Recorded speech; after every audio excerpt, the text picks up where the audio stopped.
Dajahao, kumusta? My name is Victor. In today's video, I want to show you guys one of my favorite budget cine lenses of all time. This is the Sirui 50mm T2 full frame macro lens.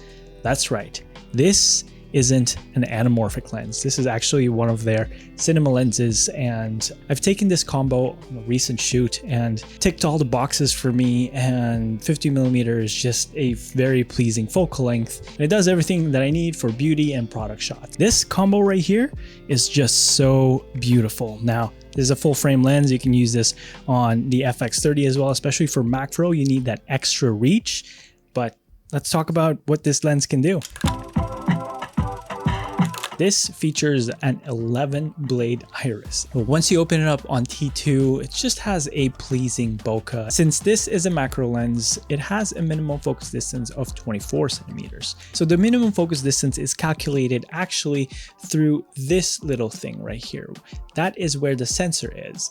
And from the sensor, it's 24 centimeters all the way to here. And for a 50mm macro, it's pretty good. Now the macro magnification ratio for this one is 1:1. It doesn't say on the website, but given that I tested this already, it just looks like it's a 1:1 ratio. Now I'm not a macro expert, but I feel like the 1:1 ratio is pretty good for my needs, for my product shots, and for my beauty shots. This lens is only available on EF and PL mount. So if you are a Sony shooter like I am, you're gonna need an adapter, which I opted in for the PL version so that I can use this on future cameras. Let's just say I move on to another camera system. So I have a PL to E adapter for this one. That's what you're seeing on here. This lens has a 92mm filter thread, and the outer ring is actually 95mm, which fits a lot of matte boxes that we have available today. Now let's talk about the image quality in this lens. Again, I've taken this to the shoot, and these are some of the shots that I was able to pull off. Skin tones look pleasing. The overall look is neutral with a little touch of warmth in there. It's super sharp, and it has a clean, clinical look that I'm looking for my product videos and for my beauty shoots, so that I can just grade it however I want and that the image comes out clean straight from the camera. The chromatic aberration on this lens is pretty well controlled as well, but on some shots where it has super bright highlights, you might see some of those teal fringing on those highlights. One thing that I was looking for is minimal focus breathing, and this lens delivers. You can barely tell on focus breathing, and you kind of just might notice it on the macro side, but on the normal focus distance, you can barely tell that there's any focus breathing at all, because if you look at the sides, you don't actually see it pull in and out. But that's totally fine with me because I don't focus pull super fast on macro mode. It's always just small focus adjustments on macro mode, and it's a non-issue for me.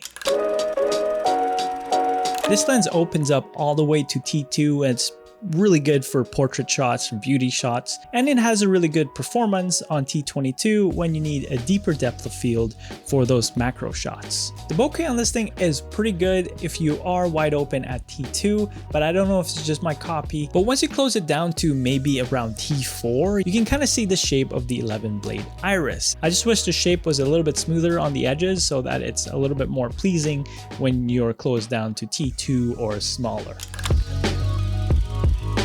This lens is built like a tank, like a cine lens should be. The focus throw on this lens is very light and it's very smooth. But in the beginning, the focus ring was a little tighter and a little bit heavier, and I think it just needed some time to be broken in.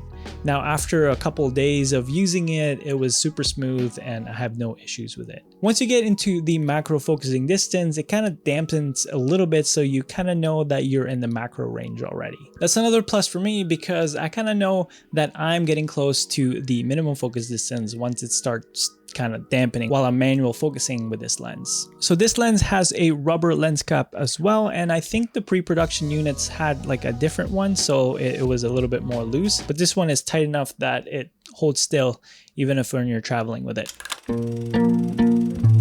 Overall, I think this lens really fits the bill for a lot of the stuff that I use, and it's very versatile because you can use it as a portrait lens at 50mm and also a macro lens. And the reason why I didn't opt in for a 90mm macro is that focal length is a little bit too tight for me, especially for video. I just think that 50mm is a little bit more natural, especially on the beauty look. And if you just want to use this as a normal 50mm cine lens, it's going to do great on a lot of applications. And this is why this lens is perfect for me. It just ticks all the boxes from everything that I need from a cine lens and a macro lens, that it's really good for my product and beauty shoots. And as usual, I'm giving away my Sunset Film LUT pack, and all you have to do to win is comment down below what are your thoughts about this Sirui 50mm macro. And if you want to check out my FX30 FX3 vertical rig, click on this video right here, and I'll see you guys in the next one. Peace. No one